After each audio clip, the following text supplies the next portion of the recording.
बातम्यांचा बुलंद आवाज महा 24 तास.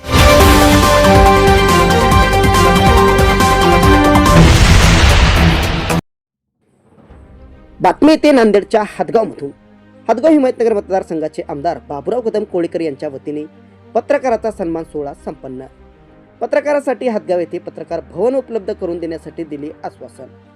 हदगाव हिमायतनगर मतदारसंघाचे नवनिर्वाचित आमदार व लोकनेते म्हणून ओळख असलेले बाबुराव कदम कोळीकर यांच्या वतीने हदगाव येथे पत्रकारांचा सन्मान सोहळा आयोजित करण्यात आला होता.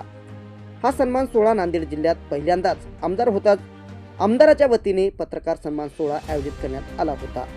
या सत्कार सोहळ्यामध्ये आमदार बाबुराव कदम कोळीकर यांनी पत्रकारांशी अडीअडचणी जाणून घेतल्या आणि पत्रकारांना हदगाव येथे पत्रकार भवन उपलब्ध करून देऊ, पत्रकारांना स्वतःचे पक्के घर उपलब्ध करून देऊ, पत्रकारांची इन्शुरन्स पॉलिसी सुद्धा आपल्या वतीने काढून देऊ व अनेक विषयावर पत्रकारांशी आमदार बाबुराव कदम कोळीकर यांनी संवाद साधला आहे.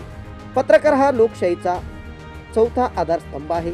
पत्रकारांच्या अडीअडचणीमध्ये व सुखादुखात मी सदैव पत्रकार बांधवासोबत राहील असेही आमदार बाबुराव कदम कोळीकर यांनी आपले मनोगत व्यक्त करताना म्हणाले. या पत्रकार सन्मान सोहळ्यामध्ये हदगाव हिमायतनगर मतदारसंघातील पत्रकार बांधव मात्र मोठ्या संख्येने उपस्थित झाले होते. महा 24 तास न्यूज साठी महेंद्र धोंगडे, हदगाव. आलेला लोकप्रतिनिधी हे कुठला पक्षाचा नसून दोन्ही तालुक्याचा, आपल्या विधानसभेचा एक फार मोठी जबाबदारी आपल्यावर पडलेली आहे आणि निवडून आल्याच्या नंतर कोण्याही एका पक्षाचा नसून सर्व जनतेचा एक नेता किंवा एक सालगडी प्रतिनिधी म्हणून आपणाला काम करायचं आहे आणि ते सुद्धा तुम्हाला सोबत घेऊन बोलवलं.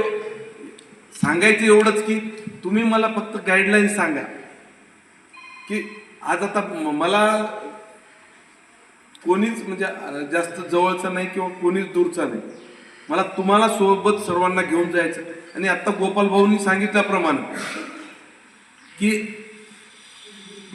तुम्हाला जेवढं योग्य वाटते म्हणजे ज्या काही गोष्टी खऱ्या आहेत, आमचं म्हणणं नाही की आमचं चुकत असलं तर जरूर आमच्या आपसमध्ये लिहायलाच पाहिजे, असं काही त्याच्यात वाईट मानायचं नाही. पण जे काही गोष्टी समजा आमच्याकडून चांगल्या झाल्या तेवढ्या आपण तर आतापर्यंत 5 वर्षे लिहित आलेले आहेत, परंतु सत्ता आल्यावर थोडासा फरक पडते. परंतु पत्रकार बंधूंना सुद्धा कुठल्या पगार नाही किंवा मानधन सुद्धा नाही, हे सगळे म्हणजे एक ती सुद्धा सेवाच आहे, सामाजिक बांधिलकीच आहे. आणि आमचं सुद्धा एक राजकारण नसून समाजकारणच आहे म्हणून. परंतु समाजकारण किती जरी म्हणलं तरी सगळ्यालाच घरी कुटुंब असतात, घरी आपल्यावर सगळे कुटुंब अवलंबून असते. बरेच जणाला 24 तास पत्रकारिता असते. किती 8-10 लाख रुपयाचं कुठलंही जरी कोणावर किंवा कोणा आपल्या नातेवाईकावर किंवा कोणी तुम्हाला पत्रकार म्हणून तुम्हाला माहीत राहते, मोठी चीज पैसा लागते, मोठं सर्जरी आहे, ते फक्त तुम्ही मला कळवा. त्यांचं पूर्ण जवळपास मोफत उपचार केला जाईल. आणि प्रायव्हेट हॉस्पिटलमध्ये ते मी आरोग्याचा विषय निघाला म्हणून तुम्हाला आवर्जून सांगतो. आणि SC ST साठी तर त्याच्यात खूप मोठ्या प्रमाणात सवलती आहे. त्याच्यामध्ये आपण पॉईंट निवडलेले हदगाव नगर परिषद, तामसा, हिमायतनगर, युगा बाजार, मनाठा, बामणी फाटा, कळणी असे 7 ठिकाणी म्हाडाचे प्रोजेक्ट. जर आपल्याला एक 5 एकर जमीन मिळाली तर रो हाऊस प्रमाणे आणि 5 एकरच्या कमी जर मिळाली तर मग फ्लॅट सिस्टीम प्रमाणे. आणि एकदम तुम्हाला माहीत असेल म्हाडाचे घरं बऱ्याच पत्रकार मंडळीला सुद्धा लॉटरी लागलेली आहे किंवा ते त्याच पद्धतीनं आपल्या इथं सुद्धा आम्ही प्रोजेक्ट आणायचं ठरवलेलं आहे. पण वेळ कमी पडल्यामुळे ते सँक्शन झाला नाही, अर्धवट अवस्थेत आहे. त्याचा पाठपुरावा करून 100% मी म्हाडाचा प्रोजेक्ट आणू आणि ज्यांना कोणाला त्याच्यात घरं पाहिजेत त्याच्यामधून आपण परवडेल असेल.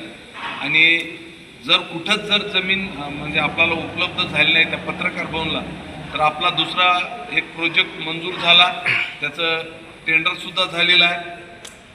ते म्हणजे 158 गाळ्याचा इथलं व्यापारी संकुल.